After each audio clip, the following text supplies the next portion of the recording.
सभी देशवासियों को गणतंत्र दिवस 26 जनवरी 2026 की बहुत बहुत बधाई एवं हार्दिक शुभकामनाएं। सौजन्य बीजेपी यमुना ताई मंडल सागर। सभी देशवासियों को गणतंत्र दिवस 26 जनवरी 2026 की बहुत बहुत बधाई एवं हार्दिक शुभकामनाएं। इंजीनियर अभय दरे, पूर्व महापौर नगर निगम, राष्ट्राध्यक्ष सर्व स्वर्णकार महासभा। सभी देशवासियों को गणतंत्र दिवस 26 जनवरी 2026 की बहुत बहुत बधाई एवं हार्दिक शुभकामनाएं। सौजन्य doctor Sarvesh Jain, medical teacher association president BMC सागर।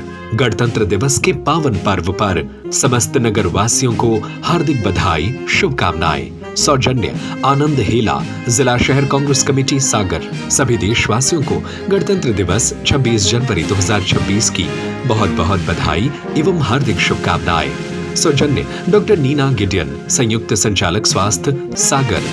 श्री बालाजी प्रभात जन सेवा समिति सागर की ओर से सभी देशवासियों को गणतंत्र दिवस 26 जनवरी 2026 की बहुत बहुत बधाई एवं हार्दिक शुभकामनाएं। सौजन्य श्री बालाजी प्रभात जन सेवा समिति सागर। सागर जिले के मकरोनिया क्षेत्र स्थित दीनदयाल नगर में एक आवासीय मकान में मस्जिद संचालित होने के मामले में विरोध के बाद जांच शुरू हो गई है। शिकायत मिलने पर मकरोनिया नगर पालिका की टीम ने मौके पर पहुंचकर जांच की, जिसमें कई नियमों के उल्लंघन का खुलासा हुआ। Admission open nursery to 12th Joy and Campion Senior Secondary School. High quality classroom, qualified and trained teachers, safe and open campus. इस प्रकरण ने स्थानीय प्रशासन और आम लोगों के बीच चर्चाओं को तेज कर दिया है। नगर पालिका की ओर से यह जांच इंजीनियर सत्यम देवलिया द्वारा की गई। जांच के दौरान संबंधित पक्ष से मकान और प्लॉट से जुड़े दस्तावेज मांगे गए और उनकी गहनता से पड़ताल की गई। प्रारंभिक जांच में यह स्पष्ट हुआ कि जिस स्थान पर मस्जिद संचालित की जा रही है वह आवासीय प्लॉट है और हाउसिंग बोर्ड की संपत्ति के अंतर्गत आता है। इंजीनियर सत्यम देवलिया ने बताया कि हाउसिंग बोर्ड की कॉलोनियों में प्लॉट केवल लीज पर आवंटित किए जाते हैं और उनका स्वामित्व हाउसिंग बोर्ड के पास ही रहता है। ऐसे में प्लॉट को खरीद कर उसे वक्फ के नाम दान करना और उस पर मस्जिद का निर्माण करना नियमों के विरुद्ध है। इसके अलावा मस्जिद निर्माण के लिए आवश्यक भूमि उपयोग परिवर्तन की अनुमति भी नहीं ली गई, जो एक प्रशासनिक चूक मानी जा रही है। मामले की गंभीरता को देखते हुए मकरोनिया नगर पालिका ने हाउसिंग बोर्ड और सागर कलेक्टर को पत्र लिखकर पूरे प्रकरण से अवगत कराया है। पत्र में नियमानुसार लीज निरस्त करने और आगे की कानूनी कार्रवाई पर विचार करने का अनुरोध किया है। नगर पालिका का कहना है कि अब प्रशासनिक स्तर पर जो भी निर्णय होगा वह नियमों के तहत ही लिया जाएगा। हमारे संज्ञान में एक दीनदयाल नगर में जो हाउसिंग बोर्ड द्वारा कॉलोनी निर्मित की गई है, उसमें संज्ञान में आया था कि किसी मकान में मस्जिद का निर्माण कर लिया गया है। चूँकि बाहर से देखने में वो एक साधारण मकान प्रतीत होता है, ऐसे में हमने अपनी एक टीम भेजकर उसके अंदर इंस्पेक्शन करते हुए वीडियो वगैरह बनाए हैं, जिसमें उसमें मस्जिद नुमा उसको आकार देकर और वहाँ पे धार्मिक क्रियाएं की जा रही हैं।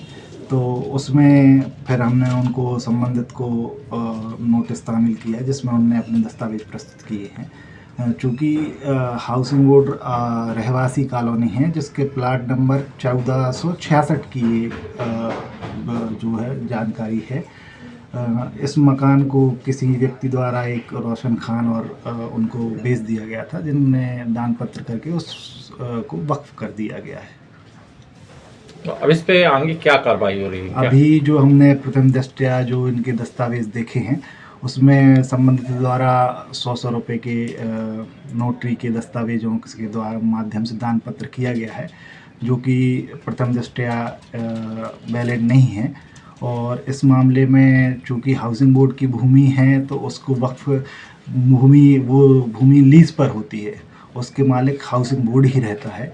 तो ऐसे में हमने हाउसिंग बोर्ड के संपदा अधिकारी को भी इस संबंध में पत्र भेजा है संपूर्ण दस्तावेजों के साथ कि इनकी जो रोशन खान थे, इनकी लीज निरस्त की जाए, क्योंकि इन्होंने भूमि उपयोग का भी उल्लंघन किया है। साथ ही रहवासी क्षेत्र में ऐसी कोई भी धार्मिक क्रियाकलाप करने पर के लिए उसकी एनओसी लेनी पड़ेगी, और चूँकि वो आवासीय भूमि घोषित है, तो ये मास्टर प्लान का भी उल्लंघन है।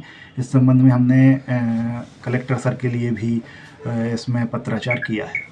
मंदिर में इस तरह से जो बनते हैं, क्या इनसे कोई संबंधित निकाय से कोई अनुमति लेना पड़ती है क्या? इसमें सभी जो मंदिर हैं या मस्जिद हैं तो इनमें भी अनुमति की आवश्यकता है, चूँकि धर्म पब्लिक से जुड़ा हुआ क्रियाकलाप है। और अभी एक नौगांव वाली घटना सभी के संज्ञान में होगी कि मंदिर का गेट गिर गया है। तो ऐसे में सभी जगह जो ऐसे निर्माण होते हैं उनमें स्ट्रक्चरल एनालिसिस प्रॉपर होना चाहिए, इसलिए इन सभी की प्रक्रिया या अनुमति नगर पालिका से कार्रवाई क्या होती है? हाउसिंग बोर्ड एक आवासीय कॉलोनी है जिसमें लैंड चेंज ऑफ यूज के लिए आवेदन देना पड़ता है, तो क्या उन्होंने ये आवेदन दिया है? उन्होंने ये आवेदन नहीं दिया है। उन्होंने जब जो पहले के पूर्ववर्ती मालिक हों, मतलब लीज होल्डर हैं, उनसे जो रजिस्ट्री के माध्यम से भूमि ग्रहण की है, सिर्फ उसका नामांतरण हाउसिंग बोर्ड में हुआ है। तो इसकी पूरी जानकारी के लिए हमने हाउसिंग बोर्ड को भी पत्र लिखा है। मस्जिद के लिए किसी भी प्रकार का कोई एनओसी के लिए आवेदन नहीं हुआ है। टैक्स भी जमा हुआ?